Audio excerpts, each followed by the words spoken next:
সবাইকে অভিনন্দন আজকের ক্লাসে। তো আজকের আলোচনার বিষয় হবে খুবই একটা তাৎপর্যপূর্ণ বিষয়, যেটার নাম হচ্ছে বজ্রঝড় বা থান্ডার স্টর্ম। খুব গুরুত্বপূর্ণ, যেটা আমাদের এই প্রাকৃতিক দুর্যোগের মধ্যে একটা অন্যতম দুর্যোগ হচ্ছে এই বজ্রঝড়, যার ফলে প্রচুর পরিমাণে ক্ষয়ক্ষতি হয়, মানুষের ক্ষয়ক্ষতি হয়। সেই বিষয় নিয়ে আমরা আলোচনা করব। তো এই বজ্রঝড় হলো তৃতীয় পর্যায়ের একটা বায়ুমণ্ডলীয় সঞ্চালন। কি পর্যায়ে? তৃতীয় পর্যায়ের। এটা যদি আমরা দেখি, এটা একটা স্থানীয় ঝড়, মানে স্থান বিশেষে এই ঝড়টা হয়ে থাকে। এর বৈশিষ্ট্য হলো বায়ুর দ্রুত ঊর্ধ্বগামী সঞ্চালন, মানে বায়ুর দ্রুত ঊর্ধ্বগামী বায়ুর সঞ্চালন এবং সঙ্গে বজ্র বিদ্যুৎ সহ ঝোড়ো হাওয়া, শিলাবৃষ্টি এবং ভারী বর্ষণ। বোঝা গেল? তাহলে কি বললাম? বায়ুর ঊর্ধ্বগামী সঞ্চালন সঙ্গে ঝড়ো বিদ্যুৎ সহ শিলাবৃষ্টি অর্থাৎ ভারী বর্ষণের মতো হয়ে থাকে। অর্থাৎ আমরা যদি বলি যে ঝড়ো বা বজ্রঝড় হলো শক্তিশালী স্থানীয় ঝড়, যার সঙ্গে জড়িত থাকে বৃহৎ ঘন কিউমুলো নিম্বাসের মতো মেঘ এবং বায়ুর ঊর্ধ্বগামী কি প্রবাহ প্রবণতা। একজন জলবায়ুবিদ, সম্ভবত ট্রি ওয়ার্থা, মানে তার মতে যে প্রকৃতপক্ষে আমরা যদি দেখি যে বজ্রঝড় হলো তাপগতীয় পদ্ধতি যেখানে ঘনীভবনের সুপ্ত তাপের সম্ভাব্য শক্তি যে একটা আছে এবং আর্দ্র অথবা পরিচালনকৃত যে অস্থিতিশীল বায়ুর একত্রিতকরণ দ্রুত ভয়াবহ ঊর্ধ্বমুখী বায়ুস্রোত সৃষ্টি করে। কি করে?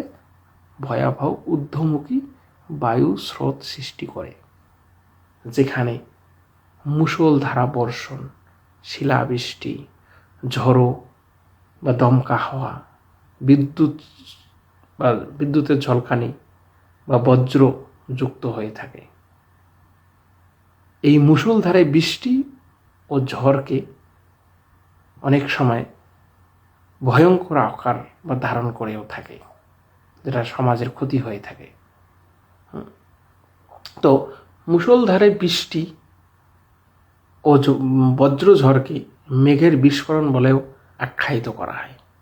এই বৃষ্টির স্থায়িত্ব খুব কম হয়, মানে দীর্ঘ সময় ধরে হয় না যদিও। আবার যদি দেখি যে বজ্রঝড়ের সাথে ঘূর্ণিঝড়ের পার্থক্য হচ্ছে, যদি আমরা বলি যে ঘূর্ণিঝড়ের বায়ু কুণ্ডলী আকারে প্রবাহিত হয় এবং বাইরের দিকে কেন্দ্র অভিমুখী বায়ু কি হয়? প্রবাহিত হয়। অপরদিকে আমরা যদি দেখি যে বজ্রঝড়ে স্থানীয়ভাবে বায়ুর শক্তিশালী ঊর্ধ্ব বায়ু প্রবাহ সৃষ্টি হয়, যেখানে তাপগতীয় পদ্ধতিতে কি হয়? পরিচালন ক্রিয়া নৈপত্য শক্তি হিসেবে কাজ করে। এটা একটা নতুন বৈশিষ্ট্য, মনে রাখবে। তো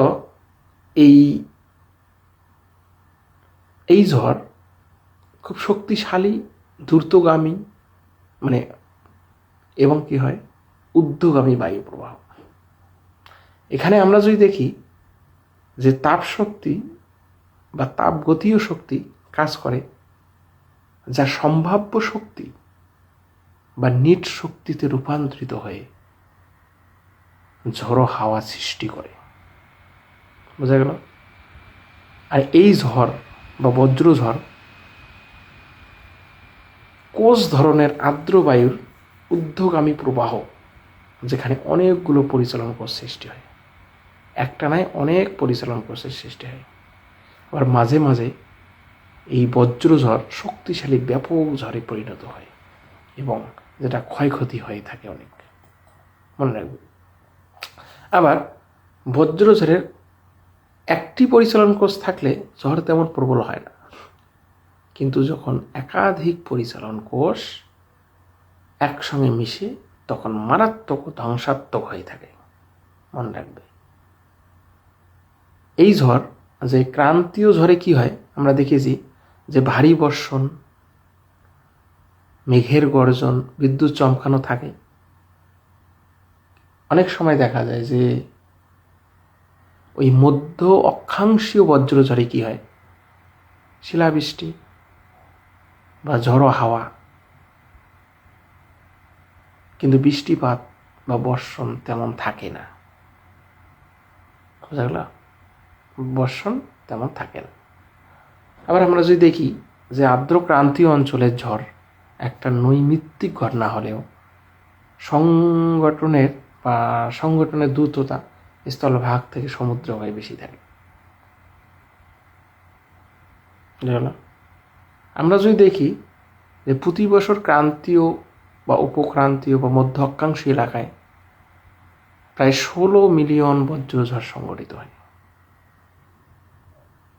এই সংখ্যাটা যদি আমরা বলি, যেটা সাবিন্দ্র সিং বইয়ে আছে, যে বলেছে যে প্রতিদিন এই সংখ্যাটা গড়ে 2000, সংখ্যাটা 2000। এবং শক্তিশালী বজ্রঝড়ে কিউমুলো নিম্বাস মেঘ, ভারী বর্ষণ সহ শক্তিশালী নিম্নমুখী বায়ু সঞ্চালন কি হয়, হয়ে থাকে। এই ধরনের ঝড়ে বজ্রপাত ঘটে থাকে নিয়মিত বজ্রঘাত হয়ে থাকে। হ্যাঁ, তো এইসব নর্মাল বৈশিষ্ট্য আমরা দেখতে পাই এই বজ্রঝড়ে বা ঠান্ডার স্টর্মে। পরবর্তী ক্লাসে, তো আজকের আলোচনা এইটুকুই। পরবর্তী ক্লাসে আমি ওই ঠান্ডার স্টর্ম নিয়ে আলোচনা করব, টর্নেডো নিয়ে আলোচনা করব। তো পাশে থেকো, সঙ্গে থেকো। ভিডিও ভালো লাগলে অবশ্যই লাইক, শেয়ার, কমেন্ট করবে, এটুকু আশা রাখছি। তো সবাইকে অনেক অনেক ধন্যবাদ পাশে থাকার জন্য।